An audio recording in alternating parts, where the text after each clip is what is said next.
All right, welcome back to another episode of the Cody Tucker Show. As always, I'm your host, Cody Tucker. Be sure to like and subscribe, tell a friend, check out the merch store. There's still some goddamn t-shirts in there, a couple magnets, maybe like a coffee mug or something. There's some stuff in there. Just, it would make me feel better if people bought some shit. Especially after last night. So, or don't buy anything. It doesn't fucking matter. I mean, if you're even listening to this, thank you. So, if I seem a little down in the dumps, it is because, well, I'm recording this Monday, so last night was the big game. And boy, what a letdown it was. So, obviously, I mean, if you are new to the show, I am a diehard, massive Raiders fan. Ergo, I hate the Kansas City Chiefs with a fiery passion. And, of course, last night they won against the San Francisco 49ers. Luckily, I forgot to place all of my bets. I had set aside, well, for me, way too much money that I had planned on putting all on the 49ers, maybe do a couple little parlays or whatnot. I did do some, but it was like ones that I had put in a couple days before, not much money at all. But Sunday, I was going to put in, again, for me, I mean, I'm not, well off, but not destitute either.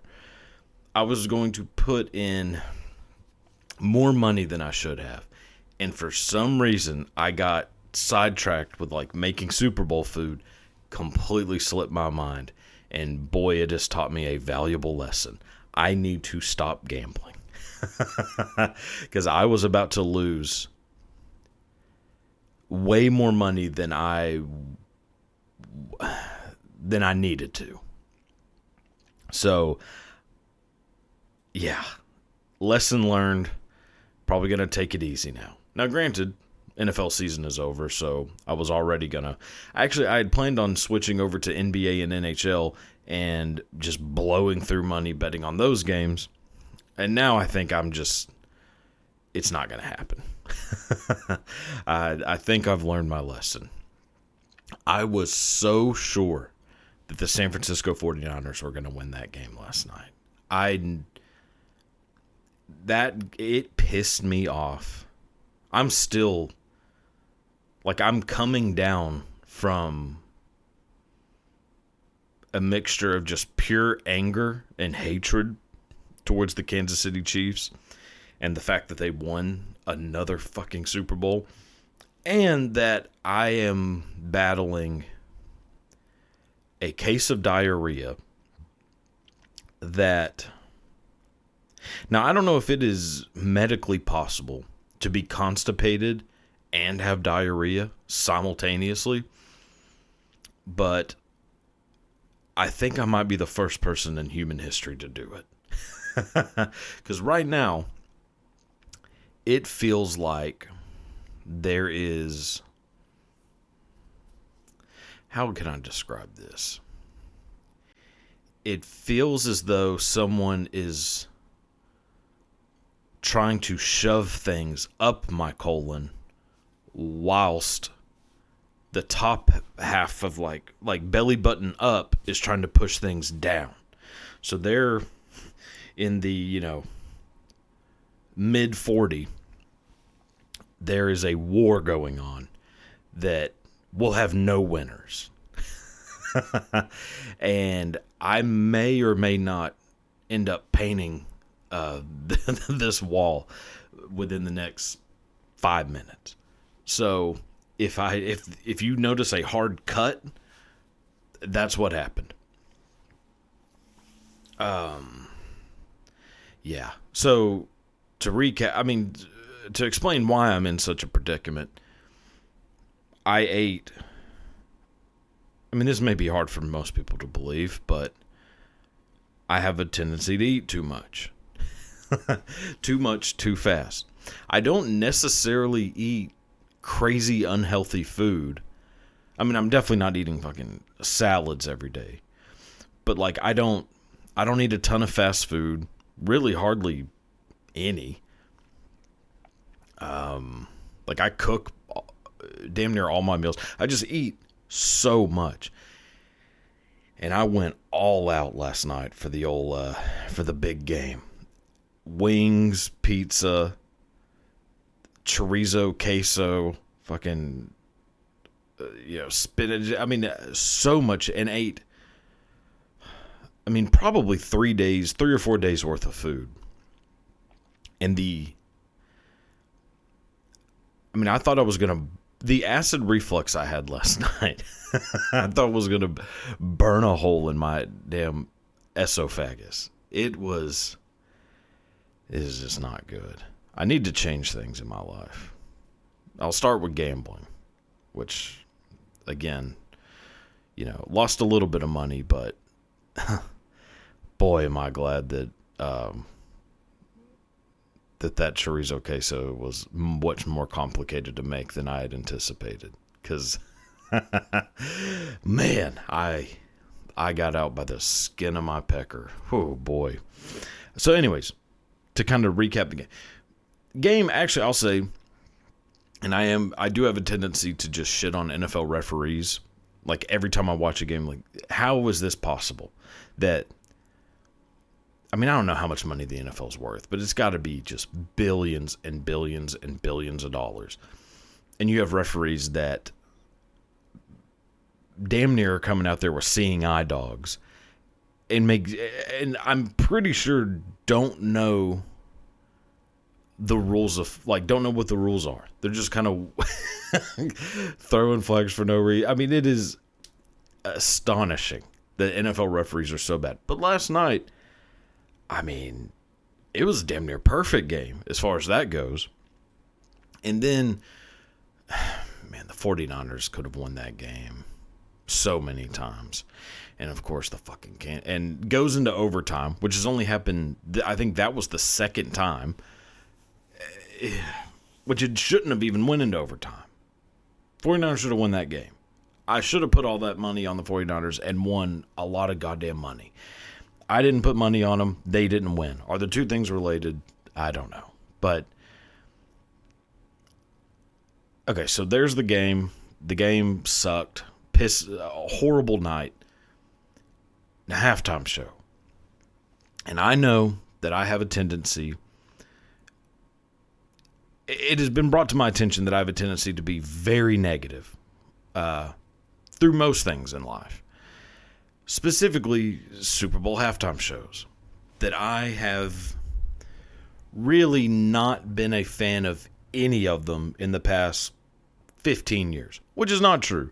The Dr. Dre Super Bowl halftime show, to me, top 3 halftime shows of all time. I mean, I'm pretty sure that I did like a ranking of it last year. But to just kind of like top of my head recap, Prince is number 1. Nobody comes close. Prince is number 1. I mean, U2's was actually good, even though, U2's is pretty good. That might be number 2. Springsteen, Rolling Stones, Dr. Dre. Any variation of those. But obviously Prince, number 1.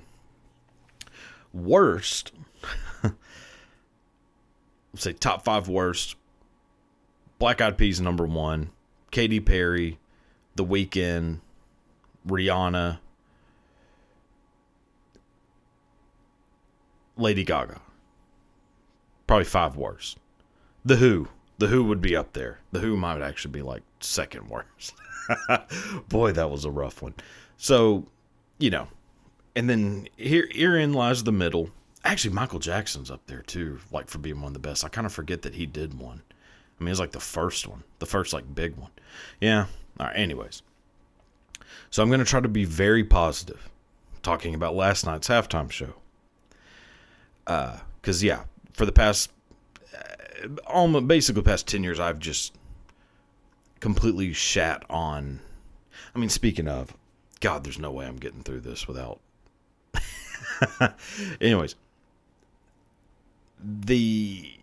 yeah, it's coming out. All right, well, hold on. I'll be right back.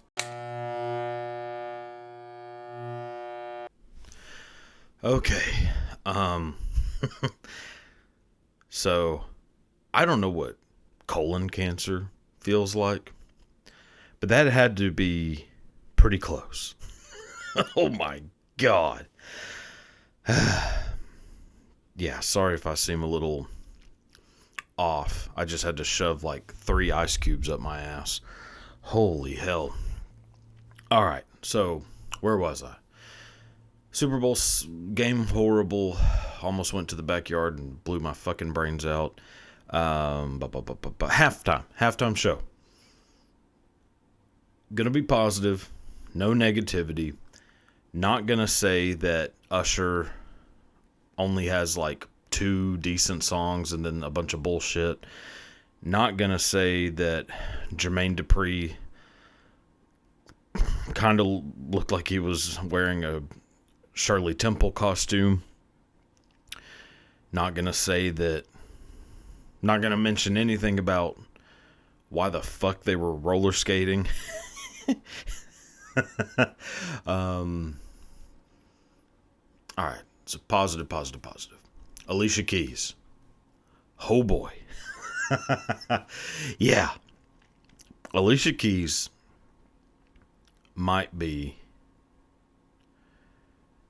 the, yeah, that's like number 1. Holy shit. You kind of forget, because Alicia Keys is usually like sitting down at a piano that like, if I was old Usher, it'd be real hard not to go back there and sniff that old piano bench. Oh God. You can almost hear the people fucking throwing up in their mouths right now. Sorry. Anyways, yeah, Alicia Keys, holy shit. So there's a positive. Ludacris. Just have Ludacris do a damn halftime show. Like, you know, they were really kind of hyping up Usher as though he is like a living legend. I don't think so. Unless I have not gotten the... Like, to me... Like... I put Usher at like the same level as... like Genuine. Much rather have Genuine do the halftime show, if I'm being honest. But I kind of put them... like... Usher... Like, Usher is like... the R&B version of POD or Puddle of Mud. Like, there's a couple good songs, and then every other song just sounds the exact fucking same.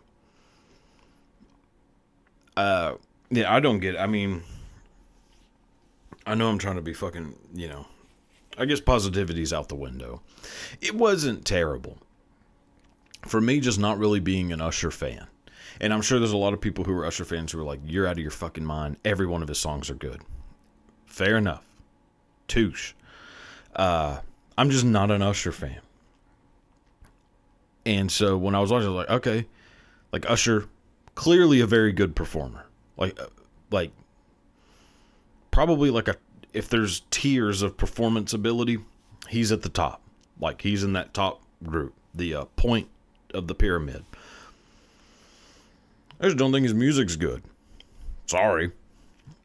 And I mean, I have a feeling that just nobody wants to do that fucking halftime show. Because it's a lose-lose. You're always going to get compared to Prince. And there's no chance that you're coming close to that. And people just try to do too much shit and they end up looking dumb as fuck. Like, why was Jermaine Dupri... Why was he there? When we all kind of... I mean, I feel like we all know, you know, what Jermaine Dupri was up to for for quite some time. Like, why is he there? Then, why is he... Like, Jermaine Dupri might wear a children's size 3 shoe. Like, his feet kind of look like deer hooves. Like, there is no... Like, it just goes ankle to top of foot. Like, there's no... Like, it doesn't make any sense. Like, he's... So, I don't know what the fuck was going on with that. And then, you know, Ludacris and Little John coming out was... Pretty sure I just said Little John. Well, boy, oh boy. Ludacris and Lil Jon. Definitely a highlight of the night. So, you know, all said and done, a pretty shit Super Bowl. There's just no positivity here. I'm sorry. I would like to be more positive. I would like to become a more positive person, and I just don't think it's going to happen. Not today. The game sucked. Would have been awesome if 49ers won. They didn't. Chiefs won. Game sucks.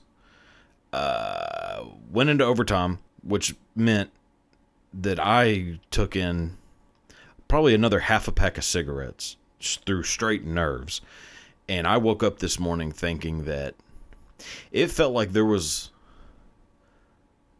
Like, it felt like I had licked an ashtray. Which is probably what it's like to fucking... You know, like, probably what it's like to hook up with Meryl Streep. Probably get the same taste. Maybe Hillary Clinton. Anyways. So that's not good. That definitely... I would say last night, you know how they say, like, every pack of cigarettes you smoke is taking away, like, a year of your life? Or something like that. Which that can't be true, because I would have been dead... like 5 years ago. But there's some bullshit that says that, like every pack of cigarettes is a year off your life. All right. Yeah, tell that to like most of my family members that were like, you know, on oxygen tanks smoking and, you know. Anyways, not that that's really like a goal you should want to achieve, but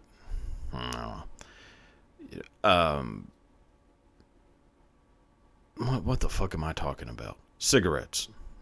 So, you know, if that whole thing is kind of true, that like the more like bad shit you do, the more it can take off of your life, that Super Bowl alone, probably, I'm being legitimately serious, took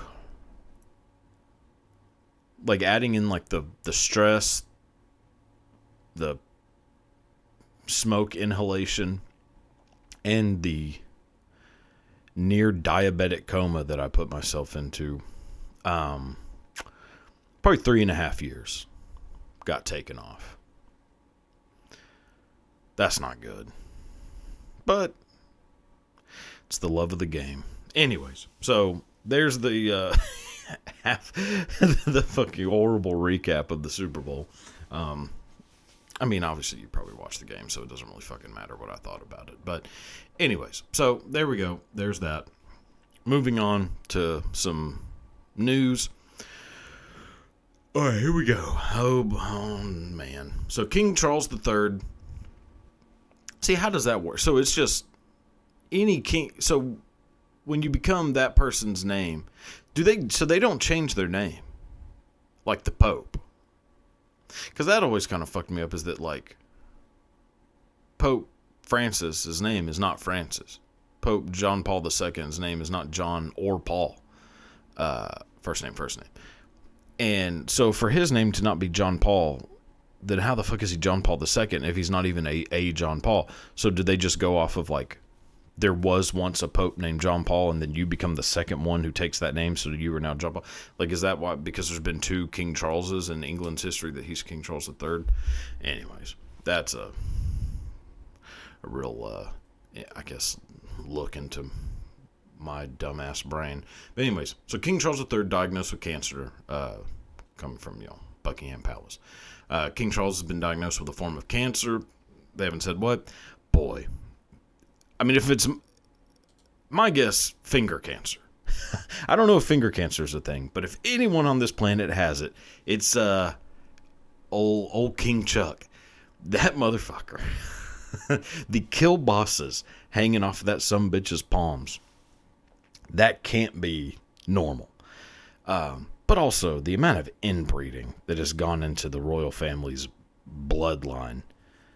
I mean, there's no fucking telling. He could have some form of cancer that has never been discovered. And that could be why they're just saying he has a cancer. They're like, look, we know something's wrong with this son of a bitch, but we do not know what it is. I mean, just when you listen to these motherfuckers talk, one doesn't know what one's like they all kind of sound like they have mouth cancer. Maybe a little bit of like tongue cancer. Maybe they're just born with it. Which is possible. Because they're all like hemophiliacs, I think, as well. That might not be a thing anymore. But I think for like a certain amount of time, they were all hemophiliacs. Poor fucking dude. I mean, you wait this long to become king. To reign supreme on the United Kingdom, brother. And now now they tell you got like a year to live. If I waited that long to become the King of England and then got told I had a year to live, I would do. I mean, it would be fucking Sodom and Gomorrah. It'd be a mix of fucking. It'd be like Nero watching that fucker burn, Caligula, Sodom and Gomorrah. I mean, I am Castro and Clinton. I am doing the most horrifying shit that I could do. Now, obviously, I mean, I'm not committing like a fucking mass genocide or some shit, but like, I'm definitely, oh man, what a life that would be.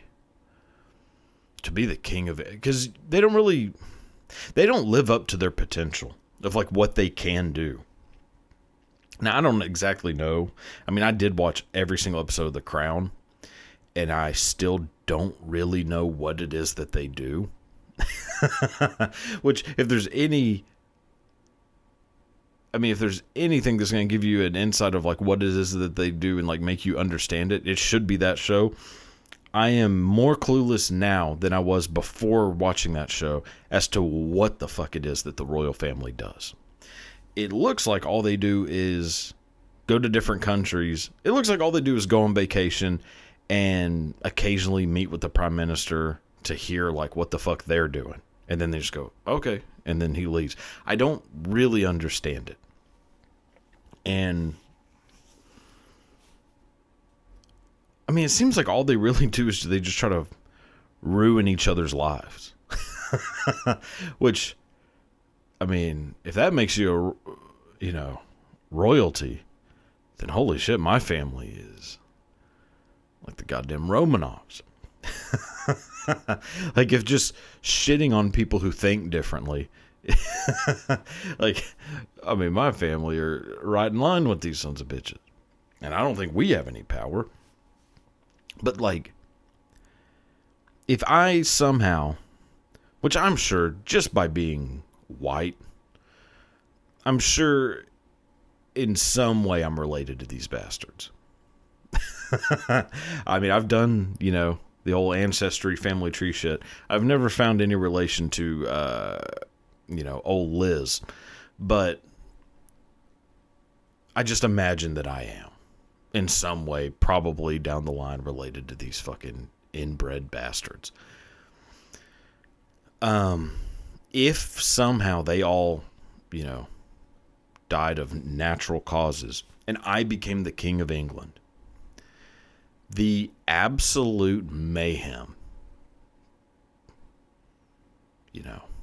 like, I don't consider myself to be in any way like a violent person.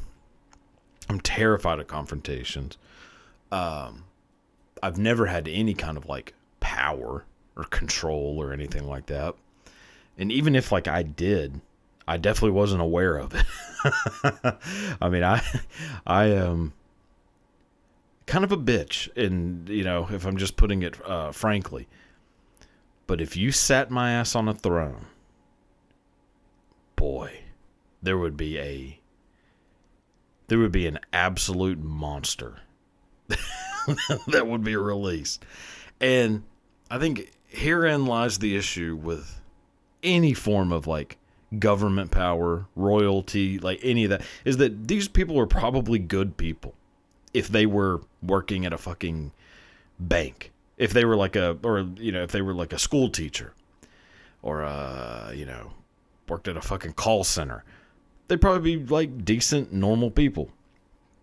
But there's just something that comes out of people.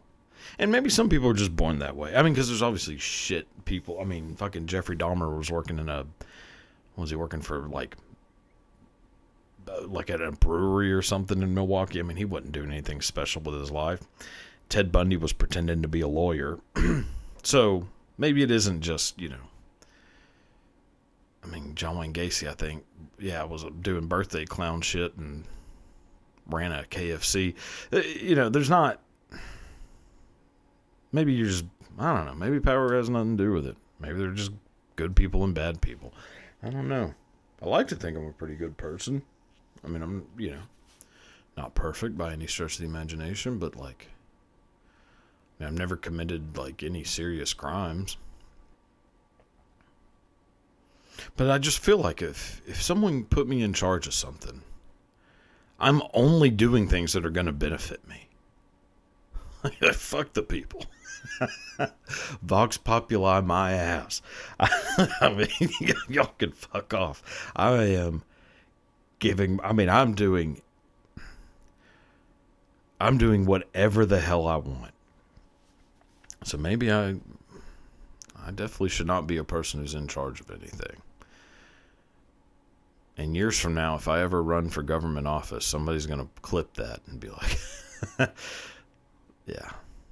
Which, seeing how it fucking, pans out, it'd probably get my ass elected immediately. Anyways, that's neither here nor there. I just feel, as much as King Charles is probably look at him. I mean, he kind of looks like if Helen Mirren wasn't wearing makeup. It's pretty much what he looks like. But, it's hard not to feel sorry for the bastard. Even though, rich as shit, powerful person. And maybe this is just... See, I think this is just payback for him fucking ditching smoking hot Princess Diana for that goddamn fucking weevil, Camilla. Camilla. Like that you deserve this, you son of a bitch. Like, how does that happen? People are just so fucking stupid. Maybe it's like a British dude thing. Because Hugh Grant at one point was banging Elizabeth Hurley and cheated on her ass with what looked to be Lawrence Taylor in a wig. And, so maybe it's just like a British dude thing. Where they're just like toss away smoking hot women for, the most dumpiest fucking people on the planet. I don't know. It's just, God, to be waiting that long to finally get in charge. And then you think, anytime your mom coughs, you're like, like hoping it's the big one. And then this bitch lives to be like 150. You're like, holy shit, I'm going to die before she does. I'm going to be Prince of Wales. I'm going to die, and she's still going to be, Queen Supreme.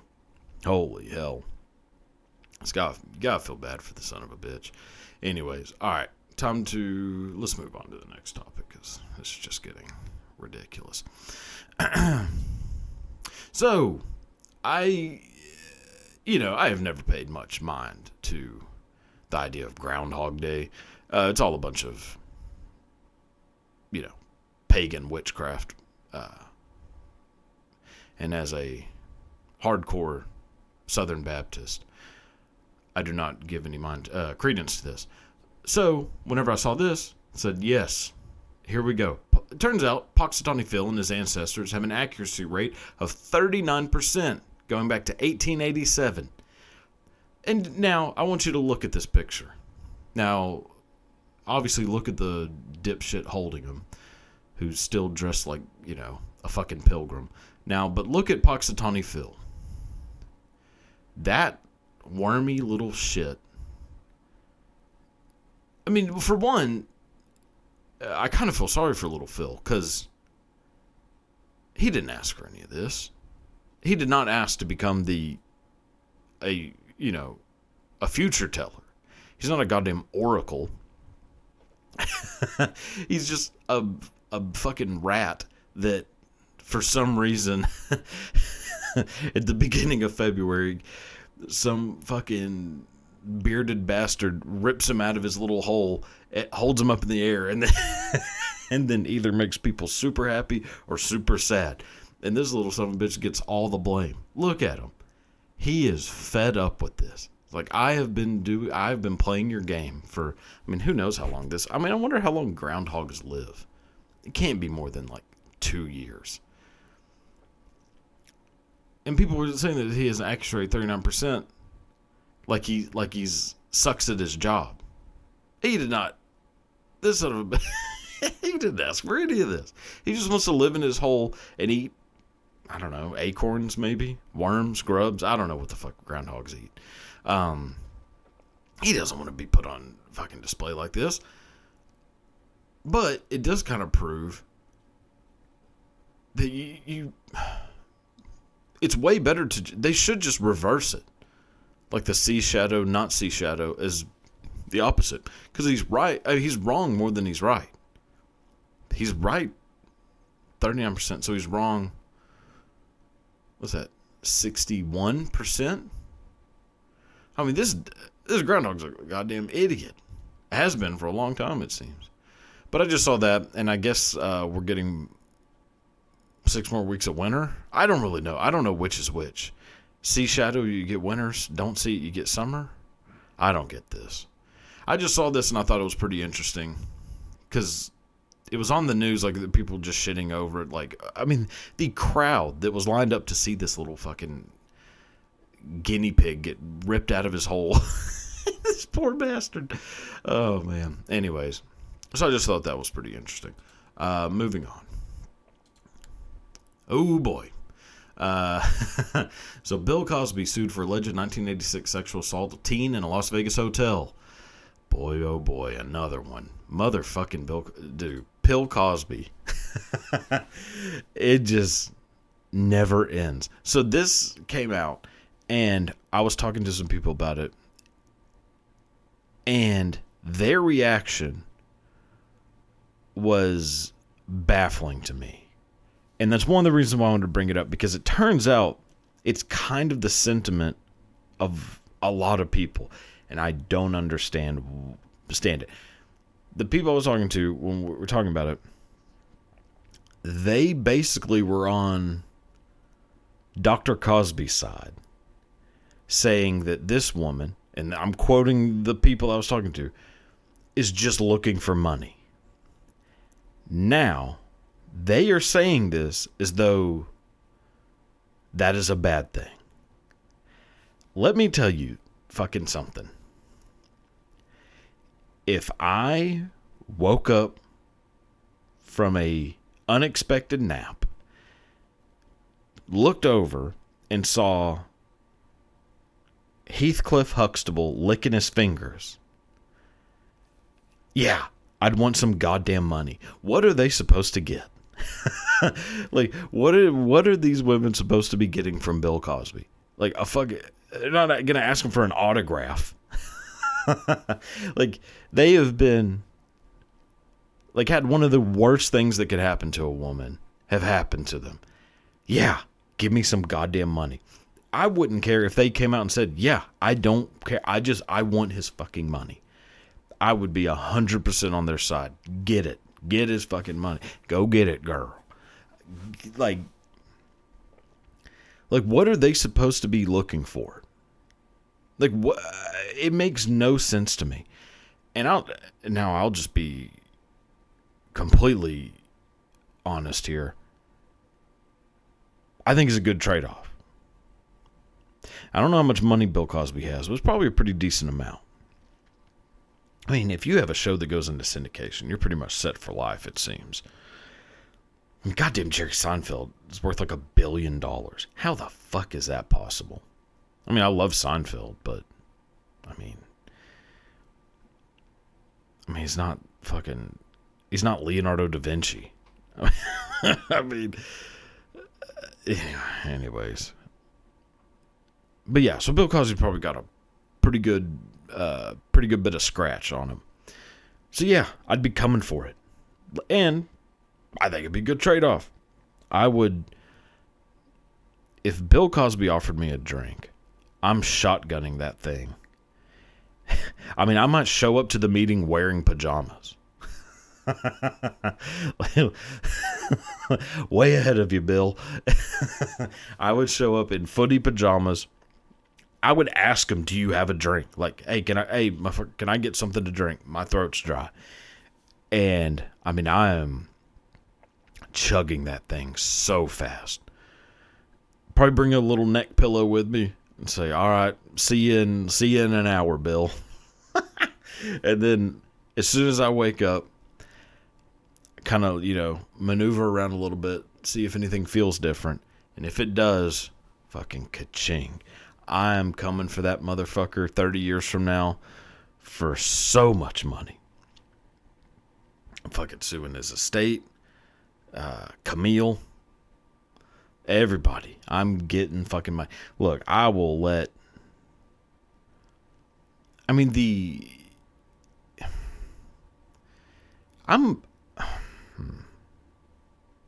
as I'm saying all this out loud, I mean, I'm joking, but kinda not really. I mean, yes, kinda joke. But I think I would do it. Which I don't know what that... I mean, that can't be saying anything good about me. But then again, I mean, having sex for money is not a bad thing. It's your choice. Do whatever you want. I mean, if it got me enough money, I would 100% let Rosie O'Donnell fucking slide her nuts across my forehead. If it got me, if it got me like 3 nights at the Bellagio and maybe like a couple grand in credit, 100% would do that. And that's, I don't know if that's really how your mindset should be. But too late now. I'm just saying, like, of course they're asking, like, why the fuck is that a bad thing that this woman is, like, and I mean, I'm not saying that this woman who is doing this is coming out, like, looking for money. It's probably pretty fucking tough because then you become known, like, forever as the victim. Like, you are, no matter what the fuck you do, you're the sexual assault victim. That's what you're known as. And yeah, like, do you really want to, like, do that to yourself? Yeah, it probably would be pretty fucking hard to, to come out when you know that that's what's pretty much going to happen to you. So, yeah, people coming out 30 years later is not weird to me. Like, it makes perfect sense. Because now they're like, whatever, 60, 50, probably 60 something. Like, fuck it. Yeah. Let me live the rest of my life comfortably, if I can get, like, a little bit of money. And, I mean, what, people call me a fucking victim now? I don't give a shit. I'm 60. I 100% back it. And maybe the person goes to prison for what they did. Now, maybe they go to prison for, like, 3 weeks. and then come right back out. But, I'm just saying. I'm saying, if Cat Williams wants to rub his vagina, across my nose and send me to the Bahamas, fair trade. Fair trade. Yeah. So, that being said, see, I think I might have one more thing on here. Oh, here we go. Holy shit. So, to preface, this is real. This is not like from The Onion. This is real. Don't weigh me cards aim to reduce stress at the doctor's office. A body positivity website has created free Don't Weigh Me cards for patients who find stepping on the scale at the doctor's office stressful. The card says, if I can read this, god damn, God, my eyesight is so fucking bad. And I'm wearing goddamn specs. Alright, hold on. This is going to look real shitty for a second, but I just want to zoom in on this card and find out what it says. Alright. Don't weigh me unless it's really medically necessary. If you really need my weight, please tell me why so that I can give you my informed consent.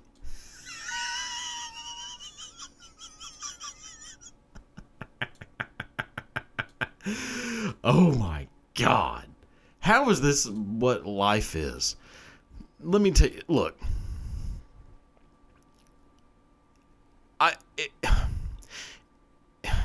I'm not a doctor. Not a nurse. Not even an LVN. I'm just a guy. But if I go to the doctor's office and they do something, I am assuming that there's a medical reason why they're doing it. I doubt they're weighing me because the fucking nurses in the back had an over-under going. I'm pretty sure it's so that they can tell whether or not I need to lose some fucking weight. Which, you don't have to be goddamn. I mean, you don't have to be the fucking, number one in your class from Johns Hopkins to realize that, yeah, I need to lose some weight. But at the same time, whenever they check my blood pressure, I always wonder, why are you checking my blood pressure? I have never once said, hey, now granted, whenever they do it, that cuff hurts like a son of a bitch. So yeah, I would rather you not check my blood pressure, but I also would like to know if I'm going to be dead in the next 2 weeks. So yeah, go ahead and check my blood pressure. Let me know if my blood pressure is good. Always is, by the way. So, And yeah, and so when they weigh me, I'm assuming there's a reason why they're doing it. I have never once been ashamed that they're weighing me. If you are ashamed of your weight, now this whole thing, so it's a body positivity thing.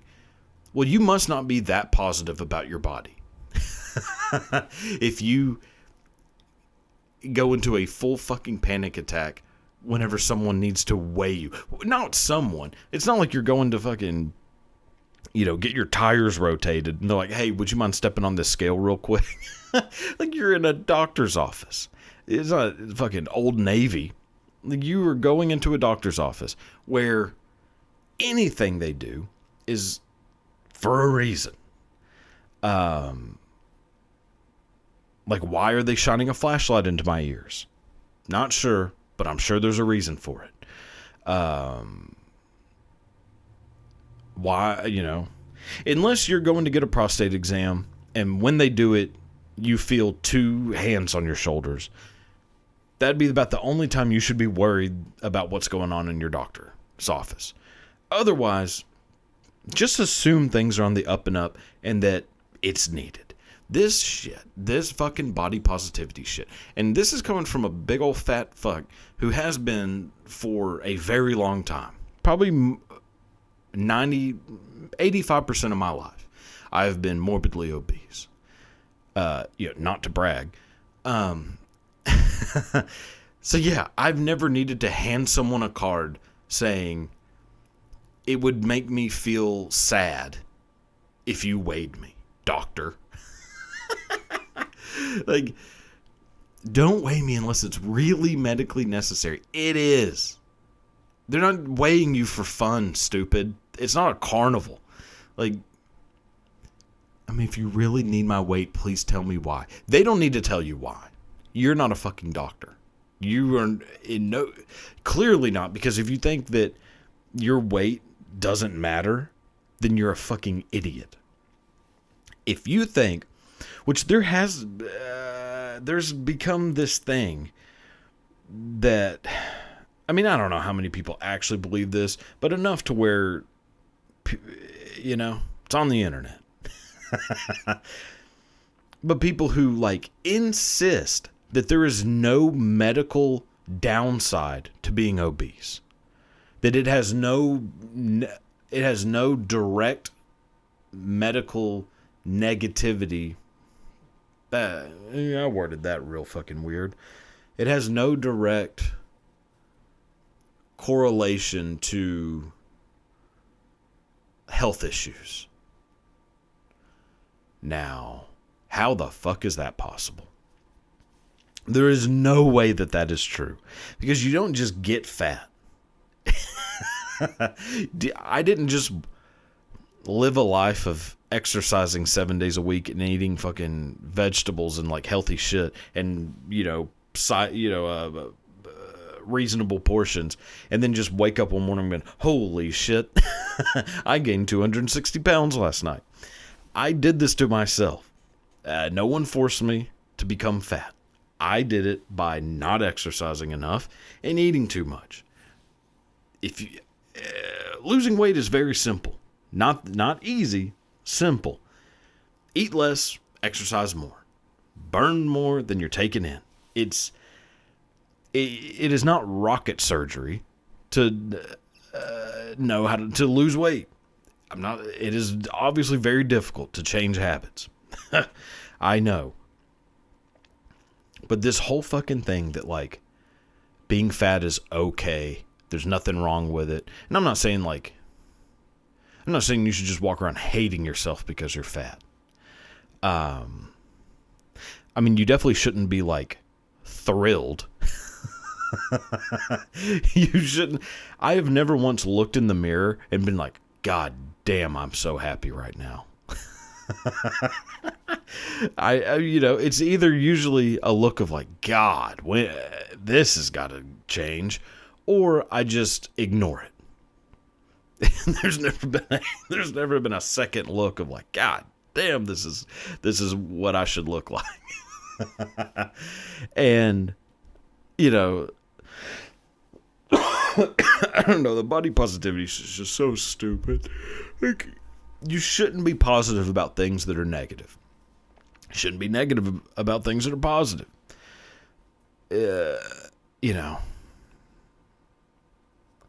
Like when somebody like starts exercising and loses weight, they start looking better, start feeling better, looking better.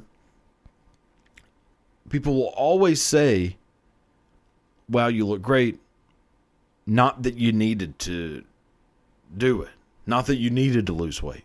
Fuck that. That is, as someone who has lost weight before, like a pretty decent amount, obviously, long time ago, but at one point I did. That never felt better to have somebody say, oh, well, you didn't need to lose weight. But now that you did, good job. Because then it's like, well, what the fuck did I do all this bullshit for? I mean, running on a goddamn elliptical 7 days a week and eating like a goddamn rabbit was not fun. I did this shit to look good. And, ergo, also feel good. But don't tell me that I didn't need to do it. Like, say, thank God you aren't so fucking disgusting anymore. That's what you should say to people. Now, maybe say it in like a little bit of a nicer way, but that needs to be the message that you're giving to people. Like when people, it's just insane. Body positivity is such a stupid fucking thing. Like, unless you look good, you should not feel great about how you look. Now, I mean, yeah, you don't need to be like spiraling yourself into fucking depression. What the fuck? But you do need to be very realistic about how you look and how you feel and what is medically happening to, like, what is physically happening to your body when you're fat. It's not good. It is not good. And I know, I'm not trying to sound hypocritical. I'm saying this as someone who, like, feels it. Like, do you think if I ran up 2 flights of stairs, I'd be all right? Hell no. There's not a chance. But if I lost, say if I lost 100 pounds, I'd still be overweight. I'd be 255 pounds. It's not like crazy overweight, but still overweight. It would be a lot easier to run up. I could run up 8 flights of stairs, maybe. Probably. There's a reason why it was harder to do at 350 pounds. It's because it takes way more energy for you to move, whether you're doing something or not. Way more energy on your heart, way more energy on your, everything. Fucking stupid. It's just so stupid.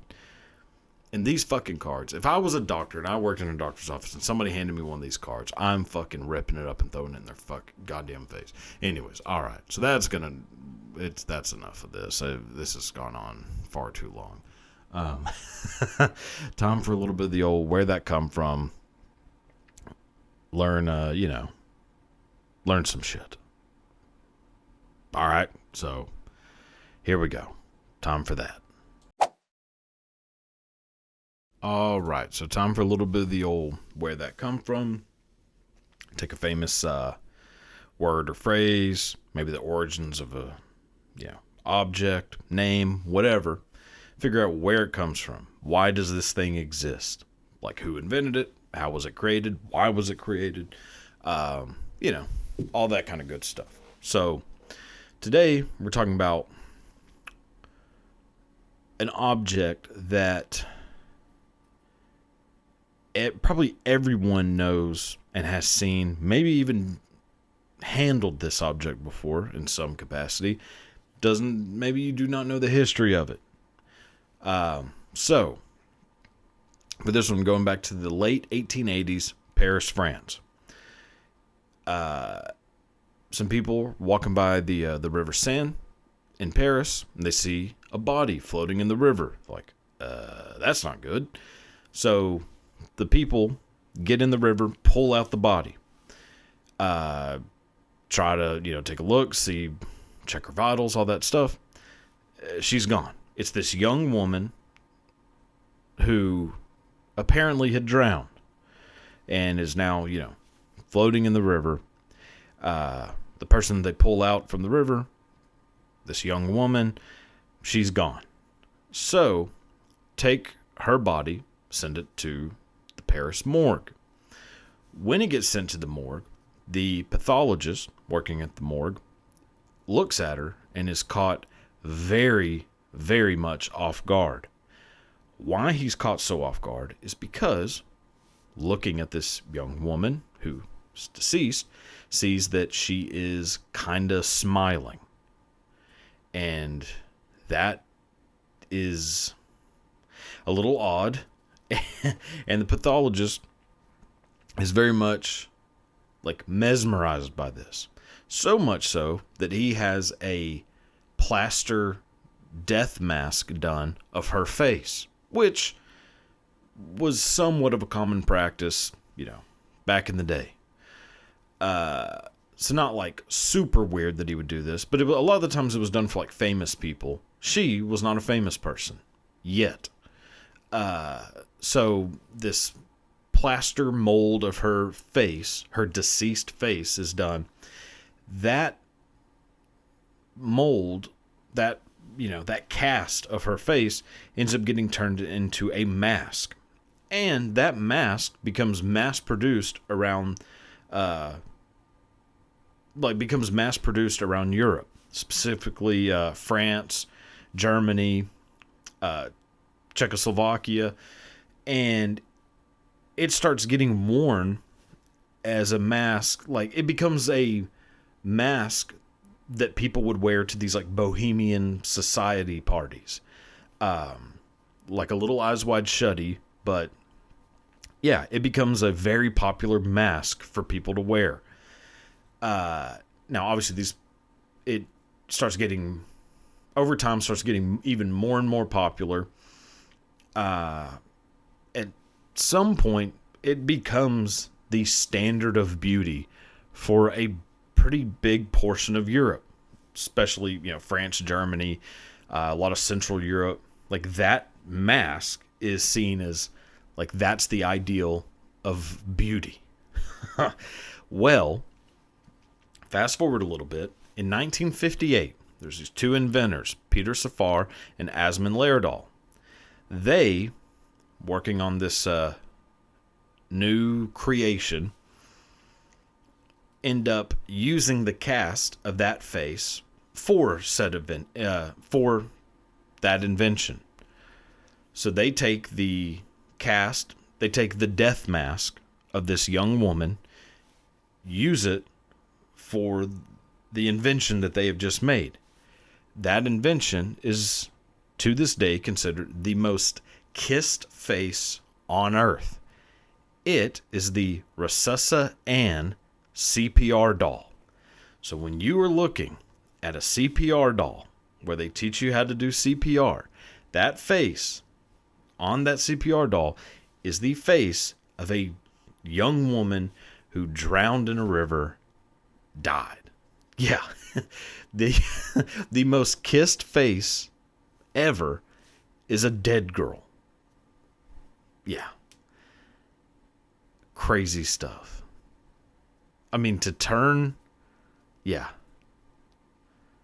them to take that face and put it on that CPR doll is fucking wild. So yeah, there you go. When you look at that CPR doll and you see that tiny little smile, you think, oh, it's, happy, you're saving lives. That's the smile of a dead person. So keep that in mind and try not to let that haunt your dreams forever. All right, so time to move on to a little bit of the old half-ass history. And here we go. All right, so the first one for the old half-ass history today. Boy, this is maybe the most unluckiest human being ever. So, the person I'm talking about today is a fellow named Adolf Sax, born in 1814 in Belgium. Little Adolf started having horrible shit happen to him at a very, very young age. Starting with, as a young child, he ends up falling out of a window, slamming into the ground below, manages to escape that pretty much unscathed. Then, later on, walking down the street, still a little kid, walking down the street, gets hit in the head with a brick. Nobody knew where it came from, just got smacked in the head with a brick. Survives. A little bit later, eating, ends up swallowing a needle. Survives that. Then, a little bit later, ends up drinking a nearly lethal dose of acid. Fucking burns the hell out of his insides. Still survives. Then, falls onto a super hot stove, burns the hell out of his outsides. Survives. Then, is swimming, nearly drowns. Survives. Then, is in a gunpowder explosion and survives. So all of these things happen to him at a very young age. Meanwhile, while he's dodging God trying to kill him, is somehow still able to work on the invention that would make him famous. That invention is a musical instrument that bears Adolf Sax's name. That instrument is the saxophone. So yeah, the guy that invented the saxophone almost died like 9 times by the time he was like a teenager. Oh boy. Yeah, so that's the story of Adolf Sax, the guy that invented the saxophone. Crazy. I mean, if there has never been a more obvious sign that God wants you gone than the life of Adolf Sax. But without him, no Clarence Clemens. And, for that, Adolf, we thank you. Ooh, God, I hope no. Don't clip that. All right, moving on to the next story. All right, so time for the second story of the day. This one, an overlap that does not really make sense in your head, but is true somehow. So, for this one, we're going back to 1960s Atlanta, Georgia. In 1960s Atlanta, Georgia, there's a young couple named Walter and Betty Roberts.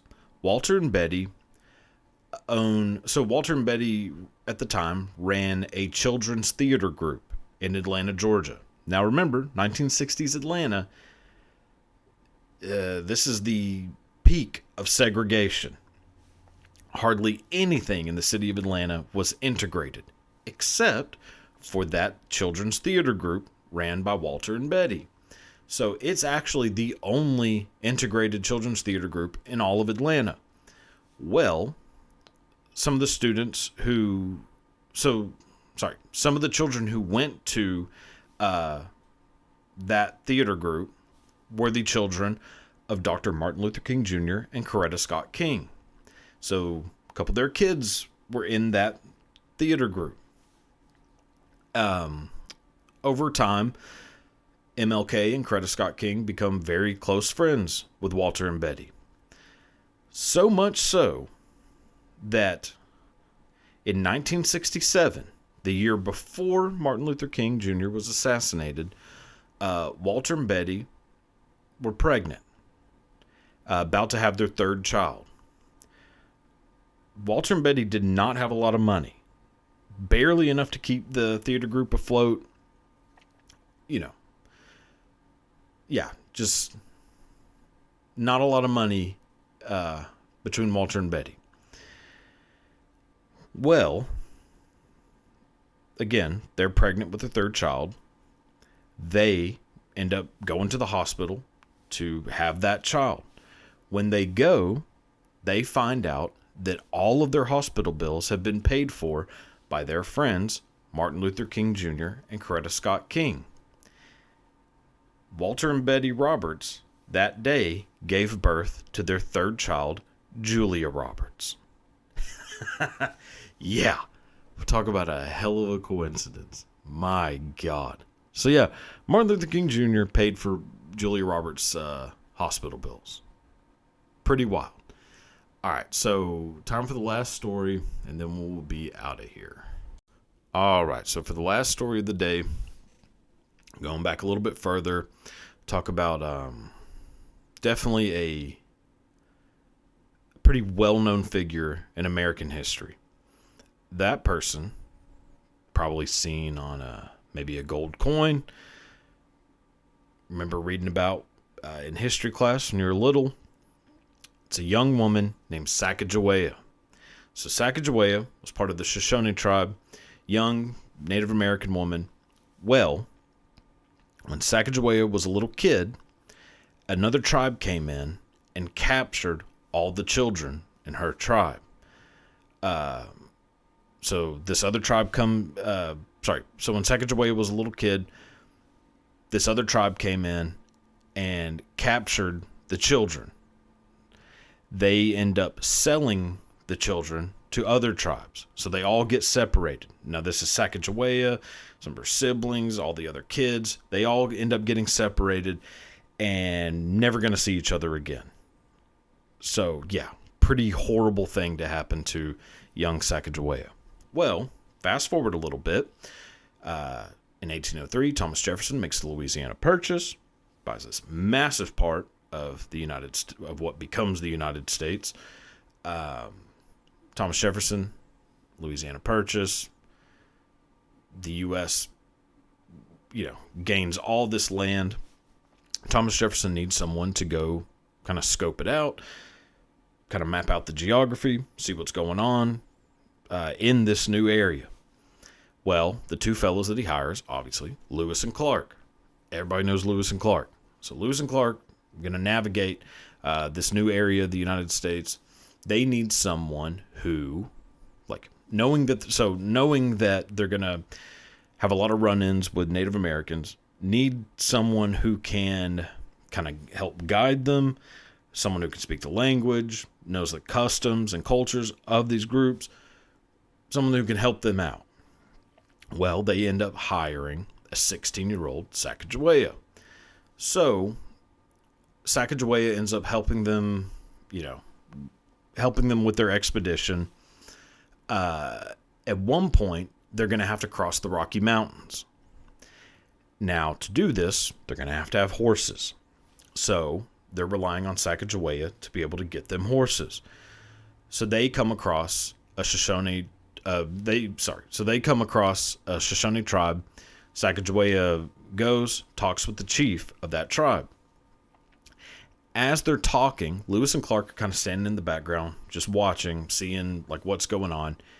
And kind of out of nowhere, Sacagawea kind of starts losing it, getting pretty hysterical, and they're not sure what's going on because obviously they don't speak the language. They're just watching Sacagawea and this chief, and are like, "Uh-oh, is this bad? Is this good? What's going on?"